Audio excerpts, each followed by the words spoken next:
What's going on, everybody? Welcome to another episode of On the Red Couch with Max Power. I am Max Power, and as you can see, It's still red. the couch is still red. Yep. And I'm wearing another red t-shirt, just like last week. It's like a red screen, so all we see is your face. That's it. 2 weeks in a row. And as you can see, I am joined by my two co-hosts, Paisley, Antonio Picante, way. and Antonio Picante, a.k.a. Chris. What's up, man? It's been a while. Like a week? Oh, it's been a week, yeah. But Paisley, I'm glad to see you survived the weekend. I did. I survived. You want to fill your audience in on what you did? No. What are we doing here? I was in Austin. But, another episode of My Virgin Eyes. And so we are going to be reviewing, you picked it, right? You pulled it out. Mm-hmm. It was Mission Impossible. So if you're new to the concept, if you've never watched any of my other videos, we have a picture of movie franchises that one of us haven't seen. Or either of us haven't seen. We write them down, fit in there. So last week we reviewed Friday the 13th, which will be in this. You'll see it at the little video at the bottom. So then we picked Mission Impossible 1. Mm-hmm. I've never seen Mission Impossible 1. I've actually never seen any of the Mission Impossible movies. So we're gonna review it. We're gonna talk about it. Chris, you've seen it. You tell them before we get into the movie. Disclaimer. I was thinking about this in the last 15 minutes of sobriety before we started recording. So I mentioned to you the story back in the day when the AMC Studio 30 first opened up on Westheimer and Dunvale. Yes. That weekend, to celebrate the grand opening, they were doing 25-cent movies. 25 cents. 25-cent movies. And I told you that I remember watching a Mission Impossible movie. But as I watched this, I didn't remember any of it. Oh, damn. So it might have been the second Mission Impossible movie that came out in 98, 99? Oh, okay. Or 2000. But so it was new for both of us, actually. Well, all right. Yeah. Well, damn. So, okay. And I'm not complaining, man. Once the movie's over, first thought in your head. I liked it. Yeah. There's a lot of people that hate on Tom Cruise, with the whole Scientology and the whole Katie Holmes stuff and stuff like that. And so I was talking to my friend and I was like, I really can't think of any movies that I really like that I've seen from him.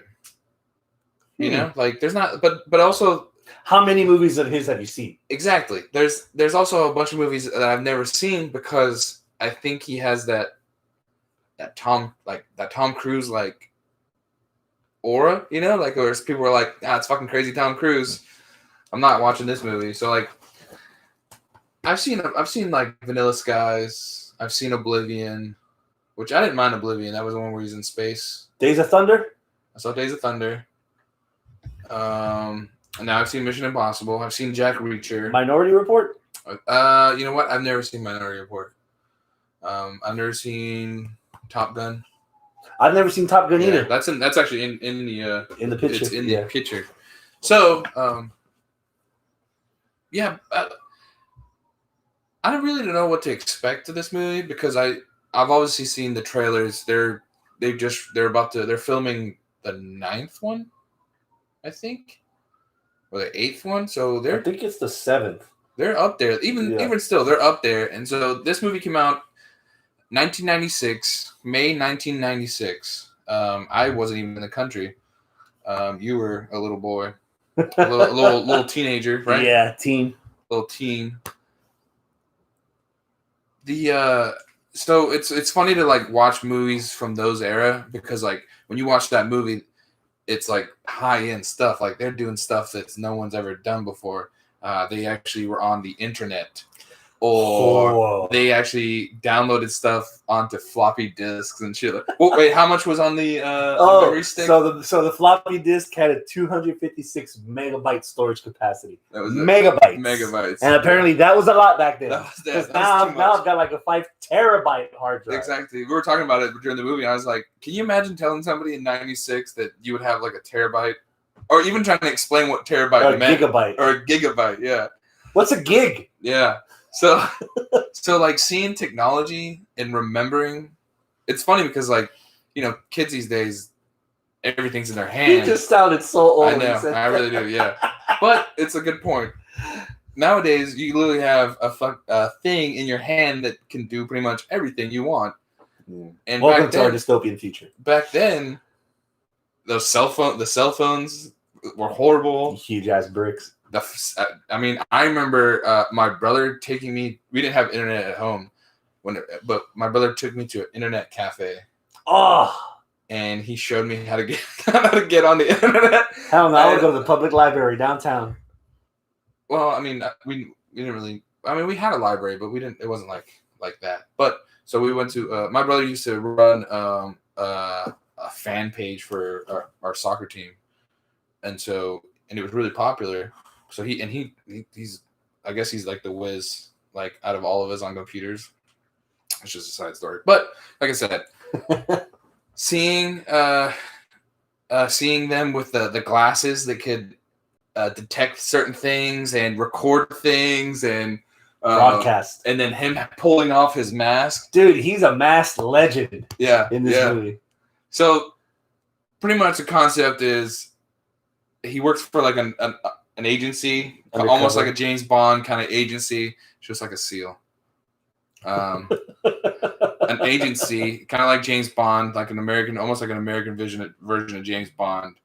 And his whole entire team gets wiped out on a mission. They all get killed in some way.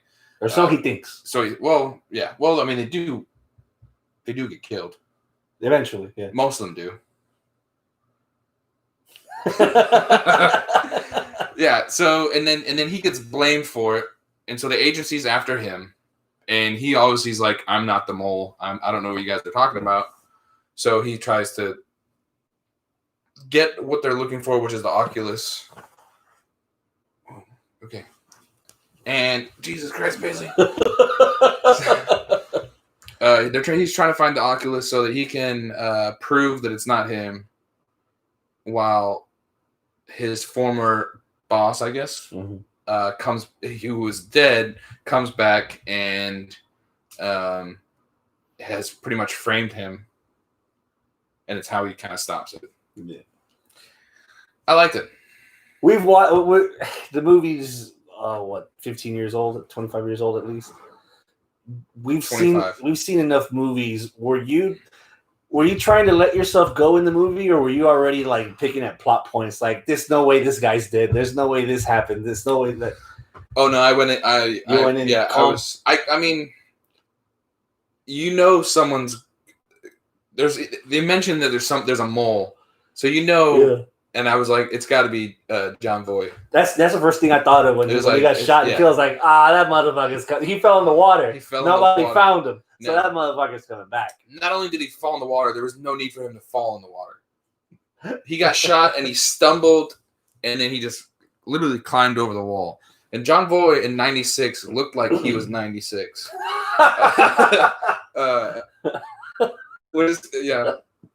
So 25 years ago, he looked old. He looked old already. Yeah. And he's still making movies. And I guess he's always looking older now. But yeah. So I knew it was coming, because it's almost like a generic story, like someone yeah. So I knew someone I thought it was actually going to be one of the girls. Kind of turned out to be one of the girls. Mm-hmm. That was in on it. Yeah. But I liked it. Again, it's another one where I want to see where the story progresses. And it's weird watching a movie like this from 25 years ago, because for it being Mission Impossible, you would expect the movie to have a whole bunch of stunts, a whole bunch of crazy shit. And for the most part, there's only two crazy bits. Well, the intro is part of the intro, so I don't really count it. There's two really crazy bits in there. The first one is when they're trying to download the files onto the disc. Yeah, it's like a top secret, highly secured, extremely secure, a computer in this room with lasers and blazers, and there's a pressure plates on the ground And it's temperaturized, so if it goes up 1 degree, it's already like locked down. Or it goes below 1 degree, lower 1 degree. And it's the classic scene where he's sliding down and he's like barely touched the ground, and he's kind of, which I think, and he catches a little blot of sweat in his hand, which was pretty cool. So it's that scene and the train scene. The movie went by pretty quick. This didn't feel like 2 hours. No, it didn't at all. Yeah, it came under, I think it's an hour and 50 minutes with like 32 seconds. So it's just under 2 hours. Yeah. Yeah, but it was pretty. It moved. The story pace was good. Very fast. Yeah. Spoiler alert. For whatever reason, I saw Fallout, which is the most recent Mission Impossible movie. Okay. I saw that last year. It was one of the movies I saw last year. So to see all the crazy shit that happens in the movie now compared to how toned down, toned down, there's enough story in there. It was a pretty good movie. I liked it a lot. Yeah, again, for its time, as a standalone, you could never watch another one and be like, that's a damn good movie. For its time, that was enough. You didn't have to go all Michael Bay on steroids times 1,000 with crack. Back then, what Mission Impossible in '96, what it was is enough. But to see it now, and we're going to get a lot of that once we start going into chapters. Like by the time you get into Fast and Furious 4, you're going to be like, oh fuck. So like if we go into part 2, like if we do part 2 and part 3 of Mission Impossible, we're going to see the progression of how elaborate it gets. Yeah, how elaborate, how many sides to the story. Ethan Hunt doing a lot of his own shit. Yeah, Tom Cruise taking over. Actually, is it that movie where Tom Cruise broke his leg or his arm jumping across the building? Yeah, Fallout. And he like snapped his wrist or it was ankle. It was his ankle, and that was the weirdest thing. Sidebar, because at the time, Henry Cavill didn't want to do shoots. Extra shoots for Superman because he didn't want to shave his mustache because he had naturally grown out his mustache for Fallout. Okay. Yeah. Okay. And he wound up not doing it only for Tom Cruise to break his ankle, and they had to pause production for all that fucking time anyway. Man. So we got a shitty Henry Cavill in Justice League with this CGI face because they couldn't really cover it up. That's right. Even though if he would have done it, it would have been fine because Tom Cruise broke his ankle and he would have been out for fucking 3 months, letting all that shit go back. So it's such a double whammy. Back onto the discussion. A little sidebar. We let sidebar all the time. We're just gonna, you know how it is. We ramble. Mission Impossible is fun, man. I have very, very vague memories of watching this show with my dad. Because my dad is a huge spy guy. He's a James Bond guy. He's a Mission Impossible guy. He saw the TV show Mission Impossible. I didn't even know it was a TV show. And so, like, watching the first 2 minutes, the intro of the movie felt like an intro to a TV show. Is that why they did it? Splice clip, yeah, it was kind of a little tribute. Splice clips and everything. Okay. You know, I felt a little nostalgic, a little pep in my sit. Yeah, you know, I perked up a little bit, started like absorbing a lot of the movie, and it just, like you mentioned earlier, if it was just a one-off, never to be done again, it was a good cover song based on the original. Okay. Because I got those vibes from it. I didn't even know it was a TV show. Yeah. Huh. Well, that came out in the 70s, I guess? Yeah. Or like 80s? I think it was late 70s, but at that time there wasn't that many channels, so they reran a lot of shit. Huh. So. All right. Yeah, that's the first thing I said whenever the opening, the preview, the trailer, chat, whatever it's called. What is it called? Opening credits. Yeah, opening credits. They it looked like a TV show. I was like, we're about to watch a TV show. Like, I did like Tom Cruise's for '96 the face, the prosthetics that he was wearing. Like, you knew it was Tom Cruise, but you also couldn't tell it was Tom Cruise, which is hard. It's hard to say, but that's how it's like that guy looks kind of like Tom Cruise. I'm pretty sure it was John Voight the entire time, and then that little split second that they're actually like you see a blur. Not. So that's that, and then they like pan over to the other person so that when you come back, it's already like the paste already peeled. Like they did a pretty good job of like hiding it. Yeah. They edited it very well. Yeah. There's no way John Voight that fucking Tom Cruise really wore a mask that resembling of Tom Voight. Yeah, but even in the openings with when he's the senator and he's got like that white hair and he doesn't look like Tom Cruise, but he does look like Tom Cruise, which is weird. Tell them your opening thought about Emilio Estevez. Oh yeah. So since I've never seen this movie, I had no idea Emilio Estevez was in it. And then 10 minutes into the movie, he gets impaled by part of a train or part of the elevator. I don't know what that was. Like, but it opened up. He was looking up and it's going up, and then it just he goes in his face. Like he couldn't. I don't know why he didn't move, but I guess you're just stuck in fear, like paralyzed in fear. Yeah. So Emilio Estevez was in it for. You're like, I'm surprised Emilio Estevez is in it. Kill. Yeah. There's a bunch of people. I mean, that cast was great. Yeah. You got Tom Cruise. You got Emilio. You got John Voight. You got Vin Rames. Oh, Vin Rames. You got Leon, the professional. Yeah, you got the professional. I can't remember his real name. Yeah, doesn't matter, but you guys know who he is. I guess that's really it. I guess that's really it. But still, I feel like 96. Like all those guys were in everything. They were always in movies. Yeah, like their prime had just started. Yeah. And Vin Rames looks almost the same. He really does. Marcellus Wallace. That's all the time. Every time I see him, I just can't get out the image of him getting fucked in the ass. Oh my god! I don't know that reference. You never seen Pulp Fiction? No. Get the what? Is that going in the list? It's not a franchise, but it's in the same universe as all the other movies he does. Oh shit! We could do Tarantino. We could throw Tarantino's name in there. Just put Tarantino, and just because he's got 11 movies he's trying to make. I honestly have not seen a lot of his catalog. I think the only movies I've seen were Django. Death Proof. Yep. And that's Robert Rodriguez. I think that's it. I think those are the only two ones. Oh, Once Upon a Time Hollywood. Okay. Those are the only three I've seen. Pulp Fiction? No. You know the episode of The Simpsons where they mimic it, and Chief Wiggum goes into the pawn shop, and he goes downstairs, and is it Homer and Chief Wiggum? You don't remember this episode? I'm thinking, yeah. It's like I think it might be the short stories. Oh, that's why the short stories episode. There's so much shit crammed in that goddamn episode. So they take it straight from Pulp Fiction. They take it straight, and it's almost scene for scene in Pulp Fiction. We're watching that shit. We're gonna watch that episode. That Simpsons episode? Yeah, because that's so goddamn good. We can watch it the whole. Like Pulp Fiction, I don't know. The Simpsons, okay. Yeah. Another thing I was a little surprised in was there was no real music other than the theme and some ominous tones. Yeah, but even then, the ominous tones what it wasn't like between every scene. Yeah, it was just like every so often there was like a little bit, and then it was just like the classic song. When you mean music, what exactly are you looking for? Anything, just like actual like songs. But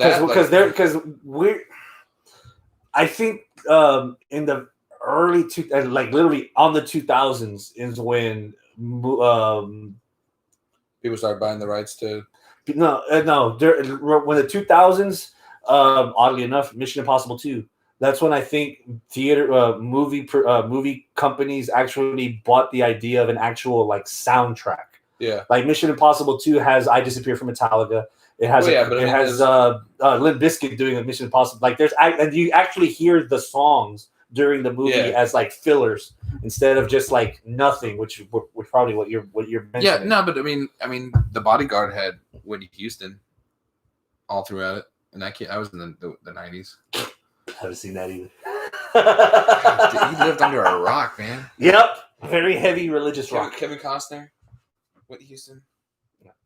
She's a famous singer in the movie. I know what the movie is. I've never seen it. And they fall in love. And I Will Always Love You. Yeah, I know the song. I know about the movie. I've just never seen it. All the Batman movies, they have fucking Kiss from a Rose and stuff like that. That's from the 90s. Oh, yeah. Or was that from the 80s? I don't know. Whatever.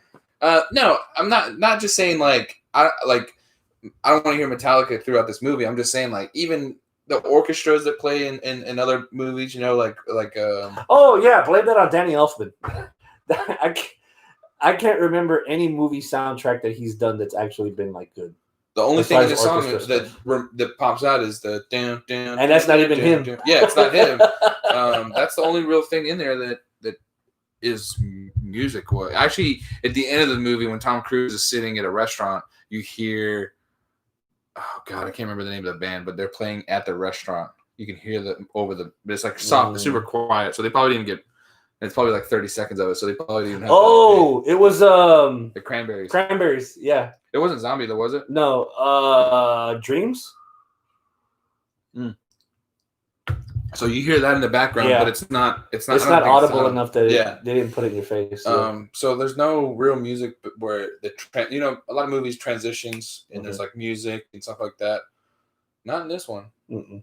It was just not that it needed it. I mean, no, I didn't really notice it until you just mentioned it. So no, but I mean, most movies now, even like Friday the 13th had in between scenes there would be like ominous music playing in the background. This one just didn't have anything other than the classic sound. It's a spy movie. You gotta keep it quiet. Yeah. Although, okay, that's the one. Okay, that's my nitpick. Go for it. That scene, they're inside that room, the max security computer. There's temperature. Siri. It can't go up higher than a certain temperature and lower than a certain temperature. There's pressure plates, so if the wrong person's in there, or if there's a bead of sweat, or a condensation. And there were lasers protecting the vent above. Yes. And then there was sound. You couldn't do a certain when they were describing it, there was like nothing more than a whisper. Yeah. And yet that dude threw up while he was in there. Yeah, but that was unlocked. Oh, so okay. That was unlocked. Well, even then, like when he's typing, when he's putting shit in. He's not subtle at all. No. He's like my ex when she woke up in the morning. I heard everything she did. She was not subtle. That's how I just like yeah. That's how my grandpa kissing with the door open. Yeah. That and then the classic action scene where it's like it's so unbelievable that it would happen. Tom Cruise and John Voight are fighting on top of a train. A bullet train, the TBR. Yes, and it's flying. In we gotta talk about the car ride too. In the scene, they're flying down there. The train is going so fast, and it's going underneath the bridge after bridge after bridge because it's England and there's bridges everywhere. And he's what's his name? That's flying the helicopter. The professional. The professional is flying. I think his name's John. Yeah, Jean-Luc. Jean-Luc. Yeah. Is flying a helicopter and he's matching the speed with this train, and John Voight's trying to get on the train. Then it goes into a tunnel, and the tunnel, like the helicopter goes through the tunnel, and they would have just been instantly just destroyed. But it keeps going, and then there's a weird But and I didn't get that. Like there's space for the helicopter even when the other train's coming. Like, there's space for the helicopter. Yeah, no. And then the part where the Jean-Luc's trying to kill Ethan, and the top propeller hits the tunnel, the top of the tunnel. That should have been done so. Once he hit that thing just like fell apart like origami. Well, as soon as he goes into the tunnel, it hits the side or hits the top, and it goes ding ding ding, and he so obviously it's a movie. My dad always says it to me. It's just a movie, or don't do this a at TV home. show. So like, don't take in the tunnel. Yeah, it's like this guy had a piece of gum that when you fold it in half, it became a bomb. Yeah. Like I mean, I guess C4. Yeah, you could mix be the a real chemicals thing. together. Yeah. Like a grenade. But yeah, that'd be funny if you just ate it. You want a piece of gum? He's like, you want a piece of gum? So I have explosive diarrhea. No, you don't. You just have explosives. So the helicopter scene and then the quiet scene are only my two things where I'm like. So the two biggest scenes in the movie. Yeah. But that scene was cool though, man. Like we laughed when he fell and he was like hanging. Yeah. But plus that's and there's no stunt double. No, that's a lot to like stand there with your hands. Core strength. Yeah. Yeah. That's a lot So hats off to Tom Cruise and his. Oh God! Basically, just knocked the wind out of me. Whew. And with that, that's Mission Impossible. Yes. What would you give it out of 10? 8. Damn. It was cool, man. Like the positives, the movie didn't drag. It kept my attention. It gave me a nostalgic feel. It wasn't disappointing, even though it's 94. Like I watched a lot of pro wrestling. You're supposed to see stuff a mile away, and I kind of figured somebody wasn't dead, blah blah blah. But regardless, it was an enjoyable movie. I honestly wouldn't mind putting it in my rotation of like stuff I need to once a year, once every couple of years, pull it out, watch it. Yeah. So I'm ready for number 2. Yeah. So we talked about how lucky we got with almost every other movie we've watched so far. This time we had to rent it. It was $3.99 digitally. It's not that bad. But I said to him, I was like, if this movie's good, like, you'll buy the collection. They do have a box set now, which has everything that's been out apart from obviously the new one. I was like, man, if it's cheap enough, I might just buy the box set because after watching the movie, I'm also going to give it an 8 because it was good. And so now I'm like, should I just go and buy the box set because we're going to need it eventually? We'll go halves. I'll take the digital stuff. All right. I'll take the digital copies. I'll see my computer. I'll do that. I'm down for that. I'm down for All that. Right. That being said, if we're and that's not the first time we've mentioned this. I don't know if I even got to tell you this. I'm compelled to the point that I might watch the second Harry Potter without having that to be picked.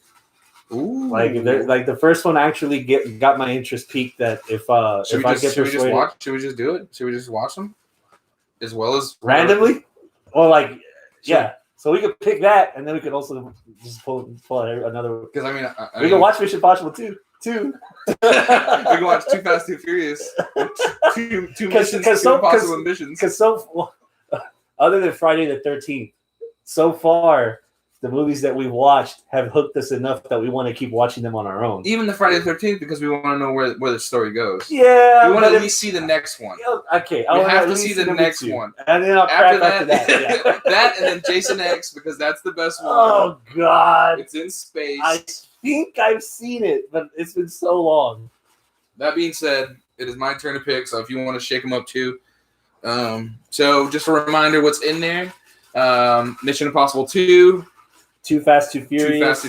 Harry Potter 2. Friday the 13th. Ghostbusters. Back to the Future. Jurassic Park. Disney's Cars. The Pauly Shore 4-pack. Oh, yeah. That's a random one. We are going to add National Treasure to that movie. Yeah. Because he's never seen it. I think that's one of Nicolas Cage's best movie. That being said, our next movie better not be another fucking Halloween or haunted movie because we're in October. Oh Lord! It's one of Patrick's picks. Oh shit! We are going to be watching Conan the Barbarian. Conan the Barbarian. You can't read that. Wow. It actually says Conan the Barbarian, and then it's got a barbarian giving you the finger. This was what Patrick, my next door neighbor, he had a lot of free time apparently to draw that. He was standing right there when he did it. Right? I know, yeah. So next week we're going to be watching Conan the Barbarian. Fuck me, Arnold Schwarzenegger. Yes, in underwear. It's almost like a furry loincloth. I haven't seen Conan the Barbarian in a very, very long time. So obviously, Virgin Eyes is this guy. I've never seen Conan the Barbarian. You know what? I'll go one step further. I haven't seen that many Arnold Schwarzenegger movies. Ooh. I've seen. Here, kill me. Terminator 2, Terminator 3. You never seen the first Terminator? Mm-mm. It's not as good as the second one's the best one. This last Terminator, Dark Fate, he's in it. Yeah, but he's Kindergarten Cop. Mm-hmm. Saw Kindergarten Cop. Twins? No. Him and Danny DeVito are twins? No, I haven't seen that. You ever seen? I think that's it. You ever seen Last Action Hero? No. Oh man, which is the movie where he's fighting over the toy Turbo Man. That's Jingle Jingle All the Way. Jingle All the Way. I've seen that. In my house. That's a must watch. That's a Christmas special. Yeah. That's one you have to watch. I have to watch. Yeah. I watched that. Life Size Turbo Man. Yeah. I watched that. Spoiler alert. Jamie. That's all. It had Have you seen True Lies? Maybe. I haven't. I just remember sexy bald Jamie Lee Curtis. We need to just watch Last Action Hero. That's like my favorite Arnold Schwarzenegger movie. No, we're just gonna watch it. Oh, okay. We'll review it if you want, but we're just gonna watch it. I'm not putting it in there because it's not a sequel to anything. Okay. It's a kid gets a magic movie ticket, and he can go into the movie, and so he goes into this movie that's Arnold Schwarzenegger, and like he goes in through the movie screen. Yes. And it's actually in the movie. Yes. Okay. All right. And so he's like, as a kid, been like, oh my god, you're like, I can't remember what his name is in the movie, Arnold Schwarzenegger's character. But Arnold doesn't get it because he's in the movie. So, and then the villain finds out, and then the villain gets the ticket, and then he comes back into our unit. It's shut up. That's it. Yeah, that's it.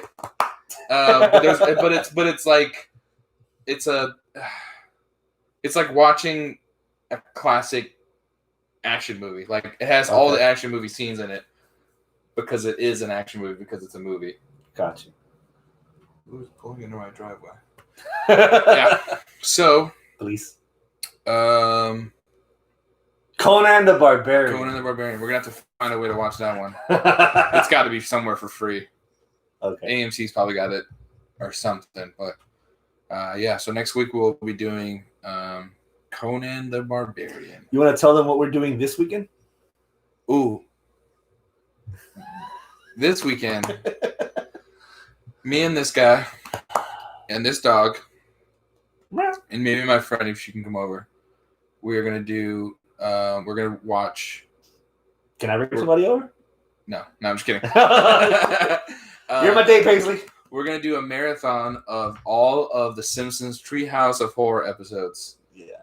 So there's. They actually delayed the new one, which I was about to mention. Had they released it last night, I could have bought it on my iTunes and we could have watched it. I got it on Hulu. No, but they didn't release it. No, I know. But I'm just saying I got it on Hulu. You don't have to buy it. Okay. I have it on Hulu, but it's not out. It's not out. But if it was, I was hoping that if it would have been released last week, we could have knocked that one out with the rest of them. Now it's going to be November 1st. November 1st. And I'm really curious on their Pixar version. Yeah. So they're basically doing a spinoff on Toy Story where Bart destroys all his toys, but it's animated in a Pixar style animation. So almost like that. Yeah. Almost. It looks pretty cool. But yeah, we're between 2 days, 6 hours each sitting. We're gonna watch all 30 episodes of Treehouse of Horror. 31. This one that was delayed was 31. I thought this was season 32. Yeah, but the first season didn't have Treehouse of Horror. You're right. Nerd! So that's going to be coming out in the near future. Hopefully if we make it. If we make it, yeah. Hopefully it gets released the first week in November. Yeah. Or just release it on Thanksgiving. Or Thanksgiving on Halloween night. Release it on Halloween. Halloween Saturday. We'll be watching it Sunday too. Not this Saturday. Oh, that's right. Halloween's in 2 weeks. That's right. We could do that. We'll have it out by Halloween. We'll save it for Halloween. We'll save it for Halloween. I might even dress up. I do have a Simpsons costume. You do that. I have a Simpsons costume. I won't tell you who it is, but I do have a Simpsons costume. Mole. That'd be fucking good. On that note, let's talk about. What are we drinking tonight? Let's talk about beer. Your can's over there. So, Sigma Altogether. Yeah. I don't remember what it is. Yeah, Sigma Altogether. And then I've got Lager Jammin', which is kind of hard to see. But explain Lager Jammin' because it's an interesting concept. So 4 breweries in the city of Houston brewed a beer, different beers. It's okay. So we got Great Heights, New Magnolia, Eureka Heights, and then Pollard. Where's Magnolia? I've never heard of that. New Magnolia is it's next to Eureka Heights. It's on like Bevis and 18th, I think. So stop. It must be newish. They open up in February. Okay. Or January. That makes more sense. I've been to Eureka Heights a couple of times, especially recently. Well, recently before COVID, and I've never noticed that brewery. So all 4 breweries did a beer, and then the last 2 weekends ago, if you went to each brewery and picked up a 4-pack, you got a glass. So I don't know if you can really see it on here, but all the names of the breweries, and so each beer would be covered up. So New Magnolia would be up here. Obviously, Great Heights has been covered, and all their colors would be on there too. And the T-shirt was really badass. I wish I got one, but I did not. So, on that note, cheers, brother. Cheers, Woo. Paisley. Come say bye. Until next week. Upset. Somebody's outside, so look at the camera and say bye. Also, have to tell Schmevin that he sucks. What's wrong with that? I don't know. It's 2020. He can suck if he wants to. That's fine. Schmevin, you can suck if you want to. Or you can blow. Doesn't matter. Whatever floats your boat. I still don't have a send out. Look to the skies. Send out. Look to the skies. Forward, not backward. Upward, not forward. Twirling. Twirling to freedom. I guess we could say this video was self-destruct in 3, 2, 1.